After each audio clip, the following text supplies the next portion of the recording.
I wasn't going to do this, but I thought, why not? So I'm watching the Chippenham game at home, Torquay at Chippenham. I might as well give you my view on the match, although it is, of course, watching it on the telly, which is very different to being at the game. Torquay, I think, started reasonably well. The goal came on about 12 minutes, and that was by Will Jenkins-Davis. Ball played in from the left, I think, from McGavin. Brad Ash challenged well for the ball, and then that resulted in a knockdown, which Jenkins-Davis was in the sort of inside left, controlled the ball pretty well and finished it low inside the left-hand side. So nice finish. Dylan De Silva's had a chance. Dean Moxey had to make an early challenge. Standout players in the half have been Will Jenkins-Davis, who's playing way better than he did on Saturday, and the best player on the pitch for Torquay is Dylan De Silva, in my view.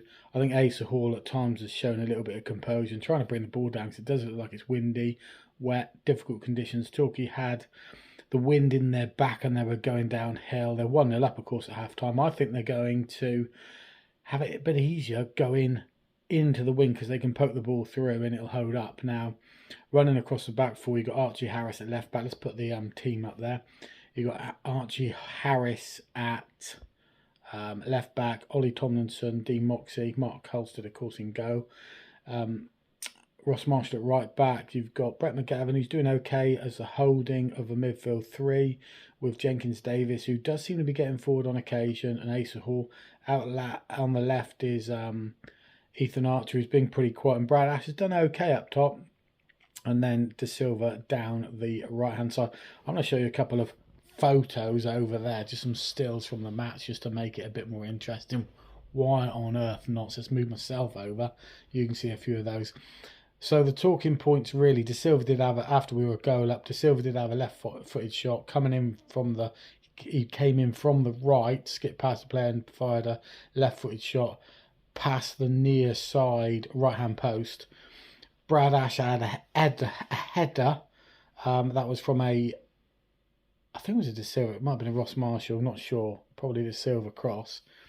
And he tried to head it towards the near post to maintain power on the ball, but he missed by about probably a couple of yards. And then one talking point would be Brad Ash felt aggrieved that he thinks he's appealing for a penalty. I'll tell you what, it looked nothing like a penalty. On the TV, it looked like he was trying to get something there, and the ref didn't buy it. And I wouldn't have bought it if I was a ref. I would have probably asked Brad Ash just to shut up, because he's been whinging like a blimmin', I don't know, like a whinger since then. Wants to focus on the game. That's one thing that does bug me about players, to be honest. I know Tom Lapsley, sometimes you think if he could just spend more time focusing on organisation rather than whinging at the ref and barking at the ref, it would be a much better player. And that's what Brad Ash, I think, needs to do second half. Torquay do need to up the game. They've been the better team going forward. Chippenham had one thunderous shot coming from Bradbury, who is an attacking midfielder or central midfielder.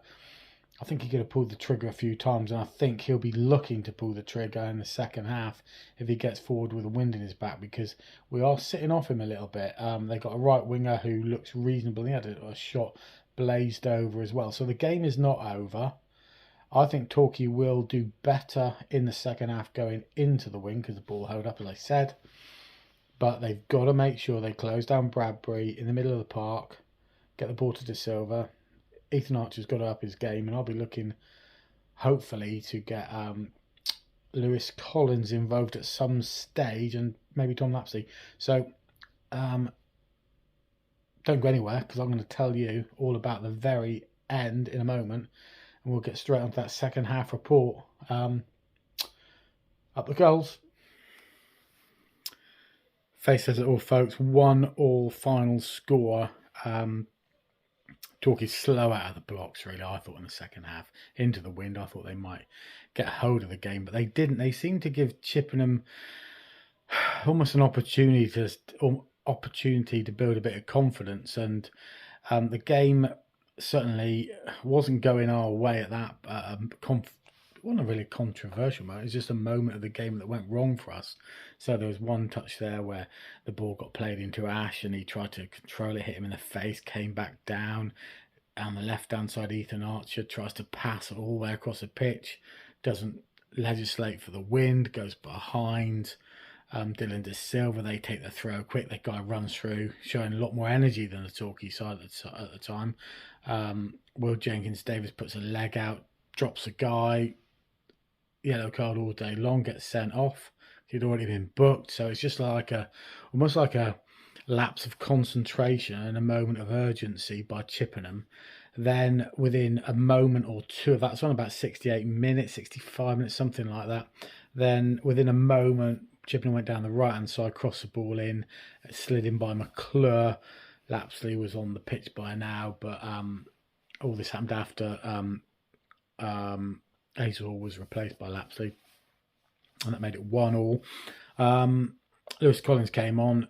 Torquay then had some chances late in the game, and really they should have taken one. So there was Dylan De Silva was still playing pretty well, played in Ethan Archer down the left. Archer seemed to be a couple yards clear, but then he checked back onto his right foot and had a shot blocked by the keeper, then blocked by the defender, come off the underside of the crossbar and cleared away. Then a few minutes later, Dylan De Silva breaks into the left-hand side. He fires one in, I think it was left peg, gets blocked by the goalie, comes back out, fires it in with his right. Keeper's nowhere now, and a sliding tackle clears that one away. And then a bit later then, Ethan Archer gets played in again on the left, and he then again cuts inside, hits a shot, better shot this time. Keeper makes a save, comes to Lewis Collins from about 5 yards, who blasts it, but keeper's out of position now. The defenders just block it and clear that away. So we've had probably 6 attempts on goal. We should have probably scored 1 or 2 of them. Down the other end,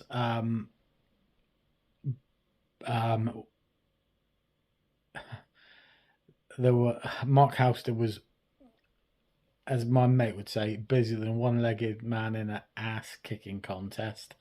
The ball was just like the wind was just chucking the ball into the box out corners. He was getting fouled. He was punching it over. Bradbury had a shot go wide. McClure had another shot. So Torquay, so chances in the last quarter of an hour, probably you'd say Torquay might have had 6 and Chippenham might have had 4, say. Torquay should really have won the game, let's be honest here. Goal up.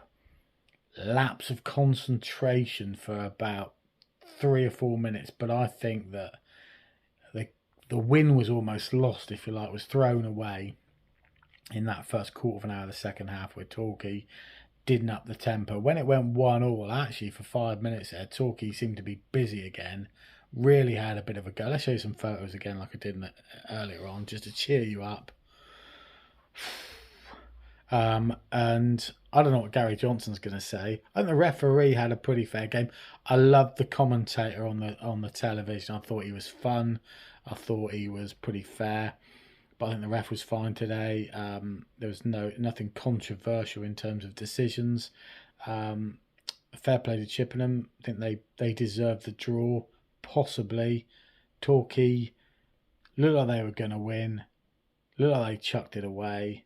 Had the chances to win the game, didn't take them. It could have got snuck by Chippenham, so disappointing really. We didn't show enough energy. We didn't stamp our authority on the game enough. We should do better. We've got to do better at Woking on Saturday, else we will lose. So there you go, folks. That's from sitting at home. Maybe a different view from out there in the big bad wide world of the match. But yeah, I'll be disappointed if I was Gary Johnson. I'll be disappointed with the way my players started the second half, and I think the other team adapted slightly better to the change of halves, and will be 2 points dropped, I would say, really. I think the other team probably deserved the draw, but 2 points dropped. Catch you guys on the football, schmootball, flip side.